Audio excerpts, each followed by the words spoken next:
So this week we're doing a vegetarian recipe. We've done a really heavy meaty recipe. We've done a in-betweeny recipe that you could either have vegetarian or meat included, whichever you want. We've done a pudding, and now we're going to do a vegetarian recipe. It's not vegan because it includes butter and cheese, but obviously if you've got alternatives to that, then I'm pretty sure you could make it vegan. I don't think it would be like too big a thing, but anyway, the recipe is from Antonio Carluccio's book, and it's a lovely risotto with mushrooms. So we'll go over the ingredients first. We need 2 litres of stock. Now you can use either chicken or vegetable stock. This is vegetable stock. You need 50 grams of butter, an onion very finely chopped. Now as you can see, I've got a red onion because I thought I had an ordinary one and I didn't, so it may go a queer colour, but we'll do what we can with it. You need 300 grams of firm button mushrooms, finely chopped. Now these are chestnut button mushrooms because we find they've got a bit more flavour, but there's our mushrooms. Then you need 50 grams of porcini mushrooms or ceps. These are obviously dried because they're not in season at the moment, and they've been rehydrated, and I'm going to show you what to do with them in a minute. Then you need 350 grams of arborio or carnaroli. Well done. Rice. Oh, I've been waiting for you to say that all day. We're using arborio because it's a smaller grain and it just fits better with me, basically. Yeah, you have problems with long grain rice, don't you? Yeah. So. Then we need 60 grams of grated parmesan, another 80 grams of butter. Yeah, risotto is heavy butter. It is. Yeah. And some salt and pepper. Okay, so basically this is 50 grams of porcini mushrooms that have been chopped, as you can see, and dried. To rehydrate them, all you do is put them in a cup and then put boiling water on them and leave them for 20 minutes, and what actually comes out is this really thick mushroomy flavour. So what we're going to do is we're going to drain that. I've got a little dish with my colander. We're going to drain the mushrooms into there as such. Oops, sorry.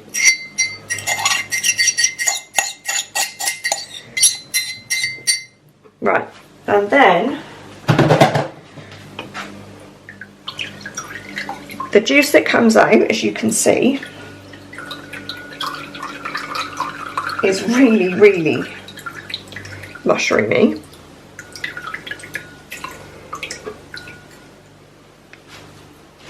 One second. And I'm going to tip this juice from the mushrooms into the stock because it's going to add to the mushroomy taste. There we go. And then your 2 litres of stock need to go into a saucepan.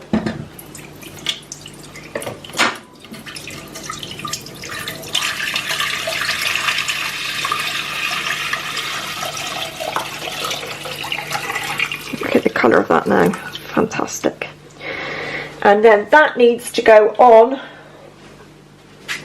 and come to a boil and then turn down to a simmer because you're going to be using that to feed the risotto.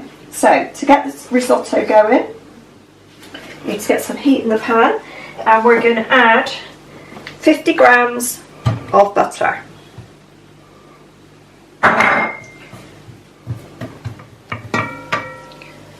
Now, when your butter's melted, you add in your onion, and you're going to cook your onion on a medium to low heat until it softens. So they reckon about 10 minutes, but the thing is it says finely chopped, so I guess it depends how finely your onion is chopped. So we'll just cook that off for a minute.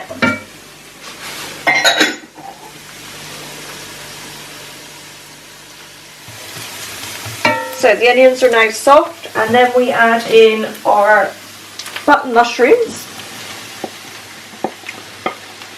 There's lots of them, but it's just to serve 4, I believe, according to the book. And it's going to be 4 good portions as well, like by the amount of rice. You add your button mushrooms and your porcini, or ceps as they like to call them.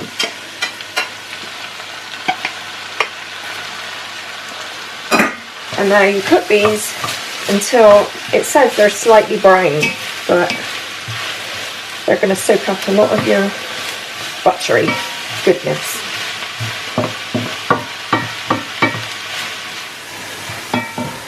So as you can see, the mushrooms have sweated down nicely now, and they're getting a little bit brown, and I really wish there was a smelly vision because the smell is fantastic.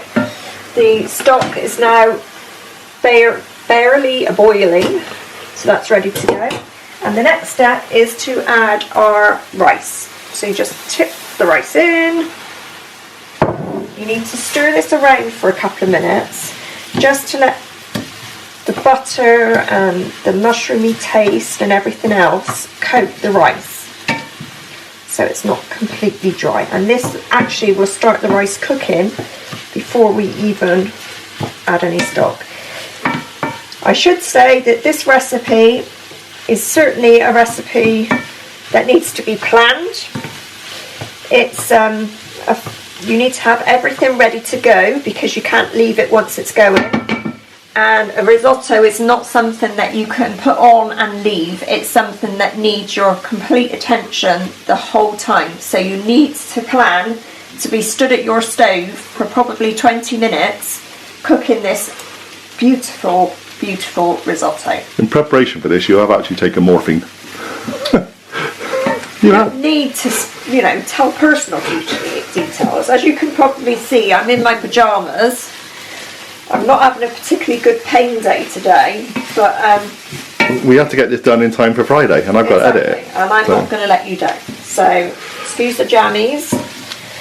Right, so the next step is literally adding a couple of ladlefuls of stock.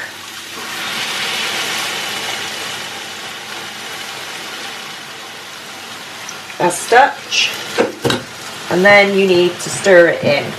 And that is the theme for the next 20 minutes. You basically add stock, you stir the risotto around until the rice has absorbed the stock that you've put in, and then you add more stock. And you keep going.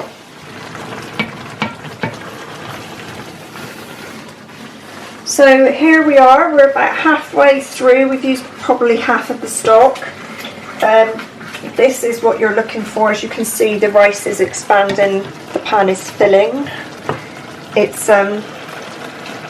gloopy. It is gloopy, and it's taken up the stock beautifully. It's amazing how much liquid this actually absorbs, isn't it? And actually how quickly it does as well. Yeah, I think that's the thing. That's why you can't leave it. I mean, you're doing this bit, I'm ladling in. It's yeah. the sort of thing, if you just went away to make a cup of tea, it'll be dried out. You need to keep it moving so that obviously it doesn't stick to the bottom of your pan, and also you want to make sure that all of those bits of rice are full of lovely stock. So this is about the halfway mark, and we'll show you when we come to the end.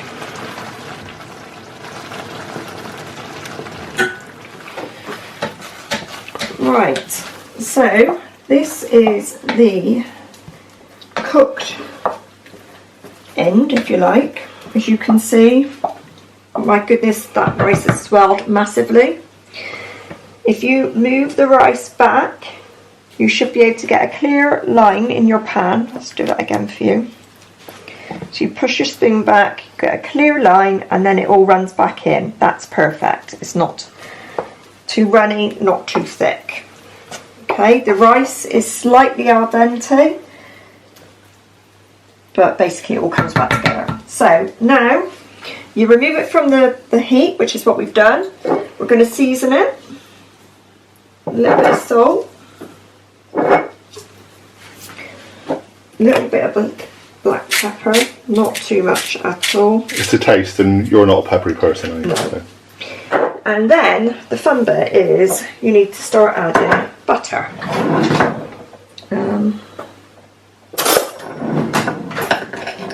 And quite a bit. You add the butter.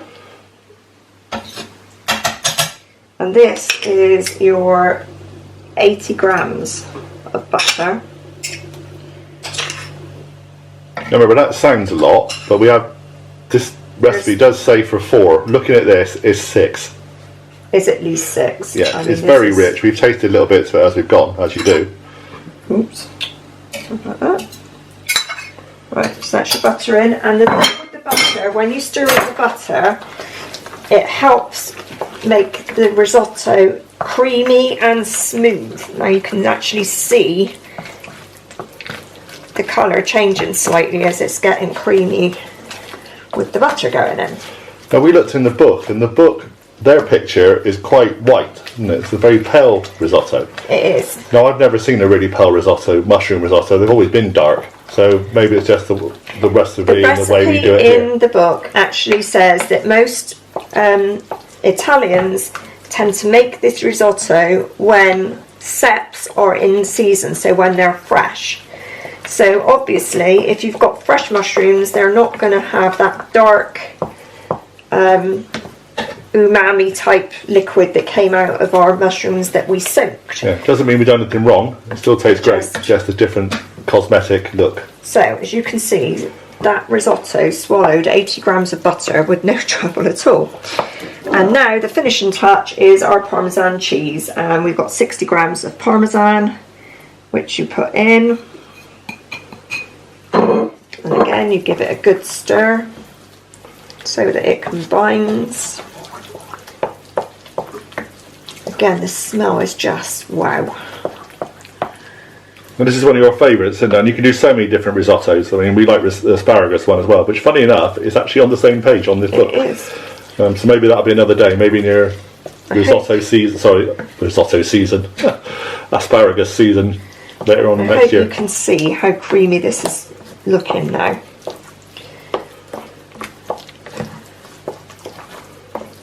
There we go. And again, you can see, push it back and it runs, so it's nice and moist. Little tiny bite of the rice, and basically that is a mushroom risotto. Let's serve it up into a bowl so you can see. Try and do it without getting stuff all over the edge of the dish. There we go. And then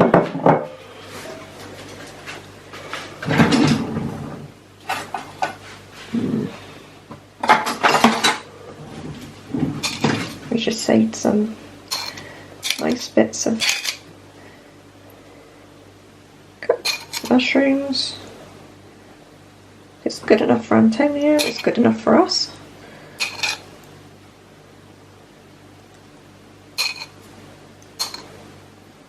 There. So that is the best ever risotto with mushrooms by Carluccio, Antonio Carluccio, sorry. Hope you enjoy it. I know I'm going to.